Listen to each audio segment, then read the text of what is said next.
Good afternoon and salam, Ibu Witiriku. The White House gears up for the 2020 campaign, and it's pressing the case that Democrats are rallying behind its calling the policies of socialism, trying to portray Democrats as out of the steps with ordinary Americans. Vice President Mike Pence said in a speech on Friday at a conservative political action conference that the choice in the next election is between freedom and socialism, between personnel and responsibility and government dependence. Remarkably, a leading candidate for the Democratic presidential nomination is an avowed socialist. But it's not just him. Bernie's been joined by a chorus of candidates and newly elected officials who have papered over the failed policies of socialism with bumper sticker slogans and slick social media campaigns. But what they're actually offering is just more of the same. More taxes, more spending, more government, and less freedom. It was freedom, not socialism, that gave us the most prosperous economy in the history of the world. It was freedom, not socialism, that ended slavery, won 2 world wars, and stands today as the beacon of hope for all the world.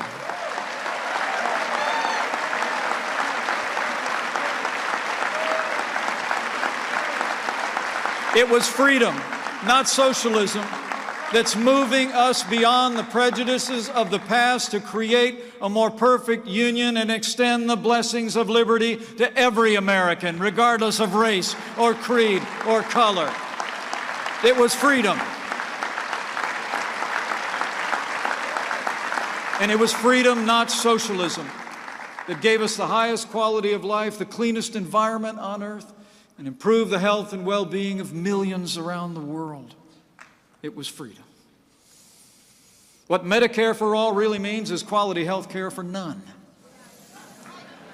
The only thing green about the so-called Green New Deal is how much green it's going to cost taxpayers if these people ever pass it into law.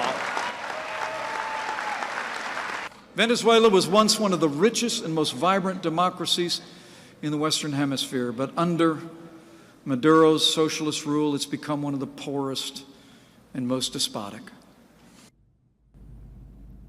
Pence took aim at Medicare for all and the Green New Deal policy proposal prominent in the crowded Democratic contest for the presidential nomination. The American Action Forum, a Republican-linked think tank, has estimated that the Green New Deal could cost $51 trillion to $93 trillion over 10 years. Democrats have not specified a price tag, though Republican Alexandra Ocasio-Cortez of New York, who introduced the plan along with Massachusetts Senator Ed Markey, said it would be the same way we paid for the original New Deal, World War II, the bank bailouts, tax cuts for the rich and decades of war, with public money appropriated by Congress. According to the Gallup poll, young adults are especially likely to view socialism positively. About half of Americans under 30, 51%, and 41% of those aged 30 to 49 reported feeling positive on the topic, compared with about 3 in 10 of those 50 and older. Charges have been filed against 2 Missouri daycare center workers after surveillance video showing a 3-year-old girl being thrown against a cabinet wall went viral. The woman accused of throwing the girl, 27-year-old Wilma Brown, was charged with the felony of child abuse on Thursday in San Luis County. Relatives said the girl sustained a head gash that required 7 stitches during the incident on February the 1st at Brighter Daycare and Preschool. The girl's family said they were initially told that the girl fell, but 5 days later watched surveillance video with the center's director that showed a worker throwing the child into a cabinet. Prosecutors also charged 22-year-old Ariana Silver for a separate incident on February 27th that was also allegedly captured by surveillance video.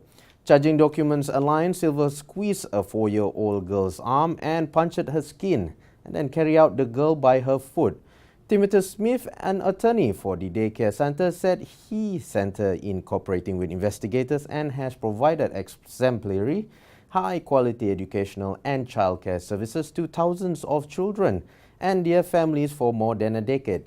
The attorney said teachers and staff are properly trained and the center works to provide a safe environment. Well, that's all the updates for now. I'm Kamaruddin Bujang. Salam Ibu Witeriku.